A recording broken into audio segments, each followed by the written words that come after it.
to be like it used to just call it Chamber of Commerce commercials. Like Gahan and Jalen Worth. He tells them, "Hey y'all, I need y'all to smile for the drones too, because you're going." I mean, I said 15. I won't even put a time on it. 30. For whatever amount of, as a supporter of the university or the basketball team, have a chance to be involved in this. Like these moments. It is incredible. I'm going to read one thing real quick, and then we're going to go to the phone lines because we do have people. We do have callers that have waited patiently. On the phone line. Aiden Gahan did a little bit of an interview yesterday. He broke down 4 schools that are his Final Four. I'm going to read you what he had to say about Louisville.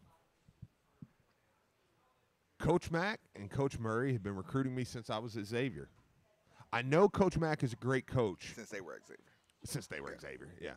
I know Coach Mack is a great coach with what he did at his time at Xavier. He did that with the right players and just not recruiting the highest-rated players in the nation. That means that the guys are getting better, and I'm excited to see what he can do with the program at Louisville. Now, this is a kid that's saying, man, he did a lot at Xavier. Man, I wonder what we can do at Xavier or at Louisville. And the first impression of Aiden Gahan is going to be on a Friday night and Florida Street Live. If you can sit in that event and go to the Florida State the next game the next day and see the facilities and not come to Louisville, on to the next. You need your head examined. I know. You need your head examined. Yeah. If this is not the best weekend of sports you ever had in your life. It's. If you're a Louisville fan and you don't consider this plan to be the best sporting weekend of your entire life, you have other ulterior motives. I'm gonna probably have to go to the hospital in 4 hours. We're having this conversation. Meanwhile, there's is it CBSSports.com? There is, and I want to get to that. We got guys that's been on the line for a long time. Eric. Yeah.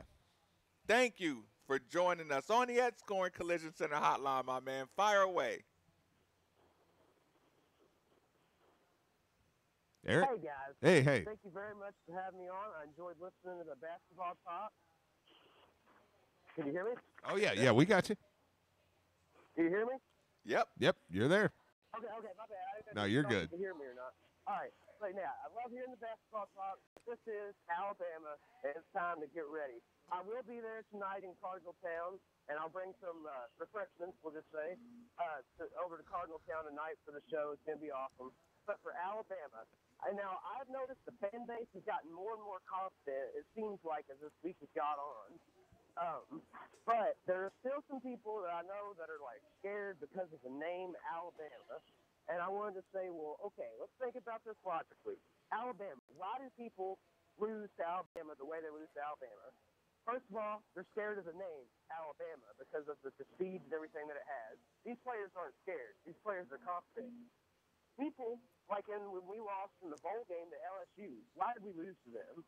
We were outmanned. Like, you saw, like, players that were just bigger for LSU. You saw players, not just more talented maybe. They might have been around the same talent level, but they were bigger guys. We're bigger than Alabama at almost every position. I think running back's really the only position where Alabama really has a true strength. Say to that linebacker, like that's like the only 2 spots that they're actually bigger than us. They're not going to be able to just push us around, so you don't have to worry about that. Well, we're not big enough. They're just going to be able to do whatever they want with us. No, they're not. We're bigger than they are. We're going to be able to move them around. Our DBs are bigger than their wide receivers. Our D-line is just as big or bigger than their O-line. Our O-line is bigger than their D-line. Like, it's just, we have a team that's built. We don't have the fear factor, and we don't have that. So when we go out there and play, if we play up to our potential, we're going to beat Alabama tomorrow, and it's going to be good. It's going to be great, and we're all going to be celebrating. And if they don't have us ranked above Alabama after that game is over, I'm going to be one PO'd individual. But anyway, guys, thank you for letting me get on here and talk. Like I said, I'll be out there tonight at Cardinal Town bringing some refreshments and having a good time. So I plan on seeing you all at 10 o'clock. Appreciate it, man. And I agree with a lot of what he said, man. He couldn't help it. We're jumping from Alabama to Chris Mack basketball. Sure. We can't do the Chris Mack conversation until next hour, right? Right. But I mean, I'm with him 100% on that, man. I keep going back. I watch more and more film. Was it too early to announce the Midnight Madness, Steve? No, it's perfect time. It's perfect time. I mean, it's coming up. I mean, you realize basketball starts in 20-some days. I mean, it's not. Wait a minute. Say that again? It's like 29 days until, 30 days? 29 days, I think, from today that the practice starts. I mean, it's time. That's ridiculous. Yeah, it's here. As I'll say, football, man, you get a few weeks in, you move on. You got both. You don't move on. I mean, we'll be, by September, we'll be going 3-0, going to 4-0. Speaking of football, let's back end this because we still got a couple minutes to put the bow tie on this. We can come back to it later on. Yeah. Everybody's been bombarding me with the questions. Steve, I tried to lay off on you, lay off last night. You dipped your toe in some gambling waters as of lately. I did. Listen closely, people, because now we're gonna get Steve's confessions. 24 hours into the world of gambling, Steve. How does it feel? Well, it's stupid. I don't know why anybody would ever do it. It's absolutely catch people up on what's going on. No, because I made the mistake of believing in Jeff Brom.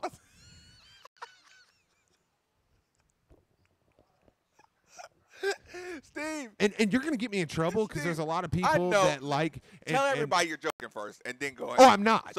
So I'm not. Everything. If I had to watch my coach call bubble screens over and over again, I would have punched myself in the face yesterday if it had been a How little much game. is gambling, Steve? You know, because that has to be a different guy. Because you're rational, Steve, as a football guy. I am. But you're irrational as the guy who just bet $3 on Purdue. Right. No. I will say this. Who's talking? This is rational, Steve. Okay.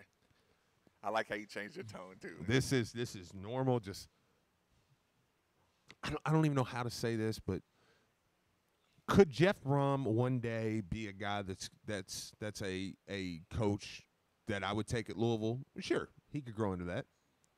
Right now, with all due respect, do not come up to me and talk to me about Jeff Brom being the coach and Bobby not. After what I watched, I'm sorry.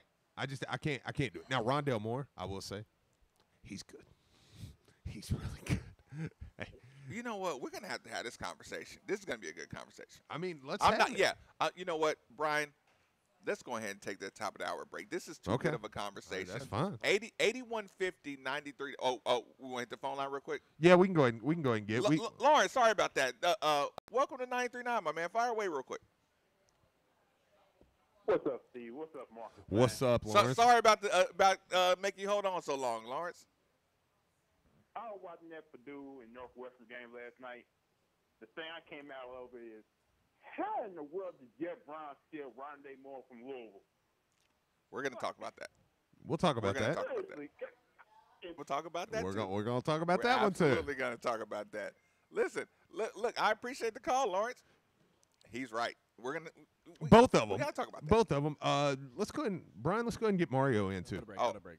Oh, go to break. Okay. We'll go ahead. We're take gonna a quick break reset this whole show. We're on the YouTube channel. It's gonna be running. I got to do a commercial break on the YouTube channel too. I hate doing that. Again, we're out at Flanagan's Ale House right now, 934 Baxter Avenue. Come out. I'm about to put in an order for one of these burgers. Midday man. with Marcus Maben, 8150 939 is the number on 939 Ville. This is it. The final days of Genesis Diamond's GIA Diamond Extravaganza.